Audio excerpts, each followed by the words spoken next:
ঈমান আনলাম, আল্লাহ তাআলার উপর ঈমান আনলাম, কিন্তু রাসূলের উপর ঈমান আনলাম না, তাহলে তার ঈমান থাকবে? কথা বলেন, থাকবে না।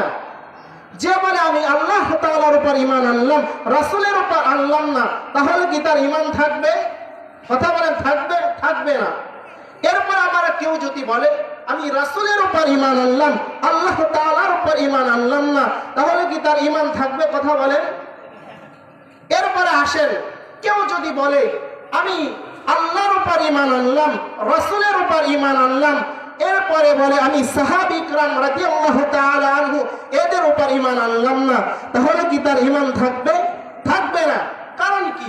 আল্লাহ তাআলা বলেছেন যে আমানতু বিল্লাহি ওয়া মালাইকাতিহি ওয়া কুতুবিহি ওয়া রুসুলিহি ওয়াল ইয়াউমিল আখিরি ওয়াল কদরি খাইরিহি ওয়া শাররিহি মিনাল্লাহি তাআলা ওয়াল বাসি বাদাল মাউত।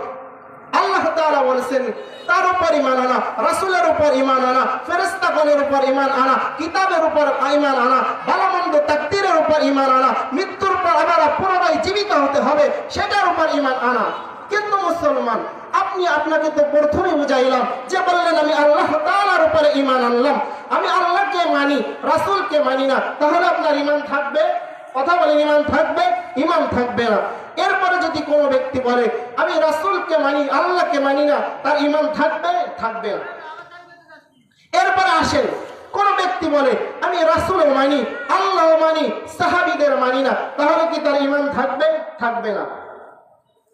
এরপরে আসেন, কোন ব্যক্তি বলল আমি রাসূলও মানি, আল্লাহও মানি, সাহাবীদেরকেও মানি, আমি কোরআন মানি না, তাহলে কি তার ঈমান থাকবে? কথা বলেন।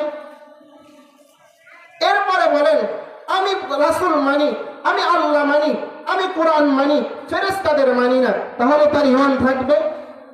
কথা বলেন। তো আল্লাহ তাআলা বললেন যে আমানতু বিল্লাহি ওয়া মালাইকাতিহি ওয়া কুতুবিহি ওয়া রুসুলিহি ওয়াল ইয়াউমিল আখিরি ওয়াল কদরি খাইরিহি ওয়া শাররিহি মিনাল্লাহি তাআলা ওয়াল বাসি বাদাল মাউত। মেরে মুহতারাম ভাইও, দুনিয়ায় চলা তো সোজা সোজা, দুনিয়ায় চলা তো একদম সহজ পথ, কিন্তু মেরে মুহতারাম ভাইও, দুনিয়ায় তো চলবেন, আপনার সব আমল ঠিক আছে, নামাজ ঠিক আছে, রোজা ঠিক আছে, হজ ঠিক আছে, যাকাত ঠিক আছে, সব কিছুই ঠিক আছে, কিন্তু ঈমান নামের যেই দৌলতটা এটা আপনার ভিতরে নাই, তাহলে কোনোই কাজ হবে না। আর যে ঈমান জিনিসটা, এটা দেখানো যায় না, ঈমান জিনিসটা কাউকে দেখানো যায় না।